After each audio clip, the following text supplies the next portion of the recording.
Caríssimos alunos, professor e engenheiro Pedro, atividade 1 de planejamento e controle da produção. Vamos a uma leitura breve aqui do enunciado. Escutar um barulhão aí que está caindo o mundo aqui de chuva. Não parou mais aqui há vários dias, a previsão é que continue acho que mais 10 dias ainda de chuva.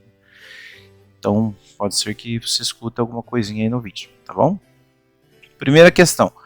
O PCP, Planejamento e Controle da Produção, é um sistema de gerenciamento utilizado nas empresas em busca de responder às seguintes perguntas: o que comprar e produzir? Quanto comprar e produzir? Quando comprar e produzir? Com que recursos produzir? E para responder a essas perguntas de maneira eficiente, o PCP deve buscar sempre por minimizar o tempo ocioso de fábricas, máquinas, ferramentas e pessoas, maximizar o giro de estoque de matérias-primas, maximizar o nível de serviços e a satisfação dos clientes, maximizar a qualidade de produção, manter o estoque de produtos de acordo com o planejado, definir e manter lotes de produção conforme planejado, identificar e reduzir gargalos durante o fluxo de produção e planejar com antecedência para otimizar a compra dos materiais que serão utilizados no processo produtivo. Resumindo, né, a prosa, eu tenho, por exemplo, uma especialização em Lean Manufacturing, né, que está intimamente ligado com, você já deve ter ouvido falar aí, caríssimo aluno, às vezes o termo Lean você nunca ouviu, né? Lean Manufacturing, mas eu tenho certeza que você já ouviu falar em Green Belt, né? Em Green Belt, Black Belt, Master Black Belt, etc, né? Que são os conceitos da metodologia enxuta, que está intimamente ligado com melhorias de processo, etc, né? Mas no que tange, né, em si, o PCP, vamos dizer assim, o coração disso, né? No meu entendimento, todo sujeito que trabalha no PCP tinha que ter o domínio do Lean Manufacturing e do Green Belt, Black Belt, porque ele é fundamental para a redução de desperdícios. Os 7 principais desperdícios na indústria. E aqui até o professor dá uma pincelada aqui, né? No enunciado ele menciona, né, com palavras diferentes, etc, mas é isso que ensina, tá? Então, como que às vezes setores, né, dentro da indústria, com nomenclaturas diferentes, etc, né, às vezes vem um nome em japonês, às vezes um nome em inglês, etc, mas a essência da coisa é a mesma, né? Reduzir os custos, reduzir desperdícios, consequentemente maximizando a produção e aumentando o lucro, né, que é o fundamental para a subsistência e aumento da empresa. Sobre os conceitos de PCP e seus níveis de planejamento, responda a: qual a relação entre os níveis hierárquicos e os níveis de planejamento do PCP e quais planos são desenvolvidos em cada nível. Então aqui vamos dar uma pincelada na coisa aqui dos níveis, né? Primeiramente hierárquicos, para que você entenda qual é o esqueleto aqui da coisa, da hierarquia, e daí logicamente você já vai compreender também qual a relação, né? Qual a íntima relação do PCP com tudo, absolutamente tudo. O PCP é fera. Então, caros alunos, vamos conversar um pouquinho aqui sobre todo o contexto aqui da situação, né, para que você entenda como é que o PCP ganhou tanto destaque aí na história, né. Sobretudo aqui no Brasil, a partir da década de 90, tá? Anos 90, vou escrever aqui. A indústria no Brasil como um todo, anos, né? Fiz um meme ali, ficou fim da picada. A indústria no Brasil como um todo percebeu o efeito da globalização, da intensa, né, competitividade no mercado, e que ela ia ter que soltar o pulo, né, se espertar para manter-se viva, vamos pontuar assim, né? E o que eles buscaram melhorar aí na coisa, né? Quais foram os pontos, né? Que como que de uma forma meio que orgânica, meio que assim, quase que óbvia, todos atacaram, né? Foram 5 pontos em especial. Quais são, né, esses itens aí que eles, que eu digo a indústria, né, em geral, vocês acordaram para a vida aí, né? Porque viram, senão iam ficar para trás. Qualidade, né? Ou seja, atender às especificações do cliente, né? E reduzir os defeitos nos produtos. Tá? Acordaram para a vida, temos que correr atrás e buscar isso aqui ao máximo.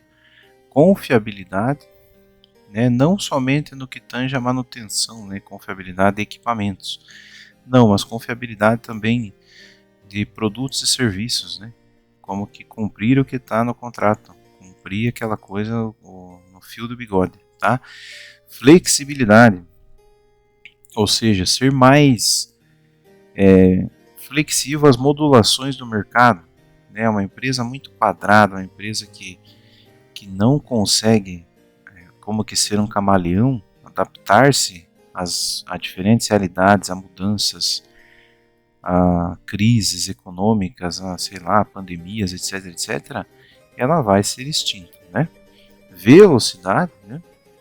E aqui também a flexibilidade vai desde do contexto da atuação dela no mercado como um todo, como também nos seus processos, né? Máquinas, equipamentos, enfim, operações, etc, etc.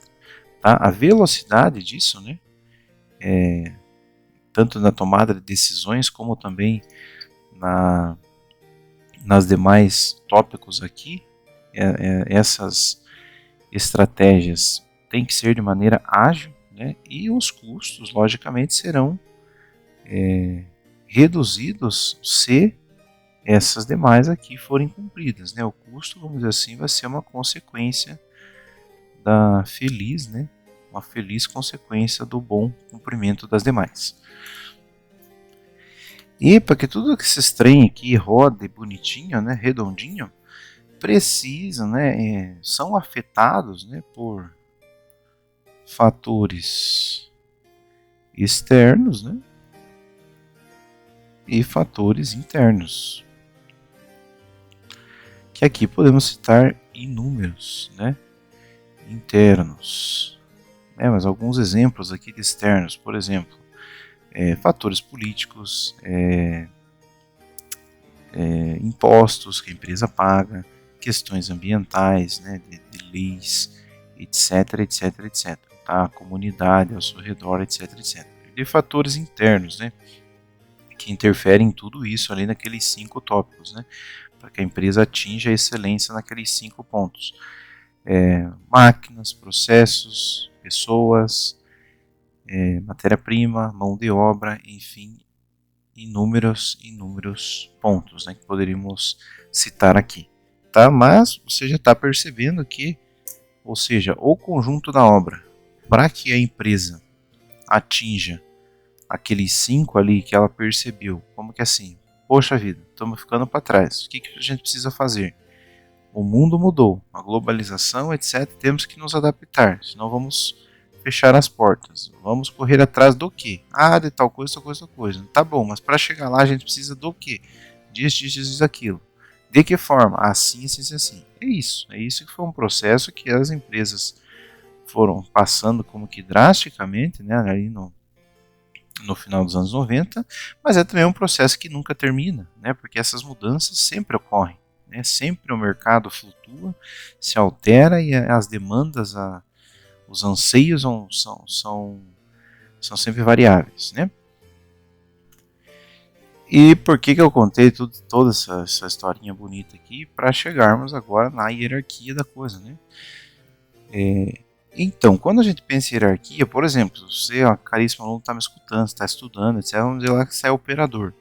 Qual que é a hierarquia, né? Ah, tem lá o operador 1, operador 2, operador líder, tem o supervisor, tem o coordenador, não sei, o gerente, e vai subindo, o diretor, etc, etc. Mas essas, vamos dizer assim, como que são sub-hierarquias, né? Micro-hierarquias. Mas a hierarquia mesmo da empresa, em geral, né, como que a hierarquia grossa da coisa, ela é dividida em 3 níveis, né? E daí dentro desses 3 níveis principais tem lá as suas demais outras hierarquias, né? E que a gente vai estar lá envolvido lá no meio lá desse bolo lá, né? Dependendo do seu cargo, da sua função. Ah, mas os cabeça mesmo da coisa lá, os que têm o salarião grande mesmo, estão no nível estratégico, que é a hierarquia mais alta, né? Depois nós temos o nível tático e depois tem-se o nível operacional. Que entendo, não é meramente de operadores, né? É que é o que faz a coisa acontecer mesmo, tá? Então, resumindo a conversa, né? Quem que está aqui no nível estratégico, quem que está aqui no nível tático e quem que está aqui no nível operacional. Para resumir a conversa aqui, você entender melhor, não vamos falar em pessoas e em funções, porque isso aqui, dependendo da empresa, o nome muda, né? Por exemplo, eu já trabalhei numa empresa que o gerente era o nível mais alto. E daí eu já trabalhei em outra que o coordenador era mais alto e o gerente era baixo, enfim. Então depende. Né? No exército não muda lá o nome da hierarquia, né? O capitão é o capitão, o general é o general. Mas a empresa tem essas folias. Então vamos falar aqui em prazos, porque também as hierarquias e estratégias, decisões, etc, etc, estão totalmente ligadas com o tempo. Vamos escrever aqui prazo, tá? Daí você vai entender a lógica da coisa, porque tudo que a gente pensa em planejamento e controle, nós estamos pensando não somente em dinheiro e vai gastar isso e não sei quanto, e estoque, não sei o que, não, nós estamos pensando também, sobretudo, no andamento, né, no tempo, tá? Que o fundamental é o controle do tempo. Então, no nível estratégico, né, os cabeças lá, os bichos grandes mesmo, eles tomam as decisões que impactarão a organização, ou seja, né, a empresa, a longo prazo.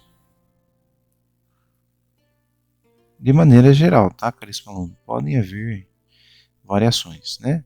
O nível tático tange as decisões a médio prazo.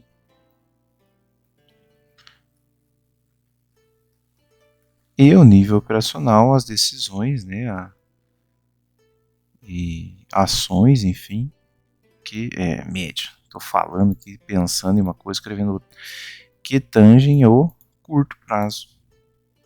Né, curto prazo, curtíssimo prazo, enfim. Todas intimamente ligadas entre si, uma afetando o andamento da outra, etc, etc, mas aí que está o esqueleto da coisa, para que você entenda e não esqueça mais, tá?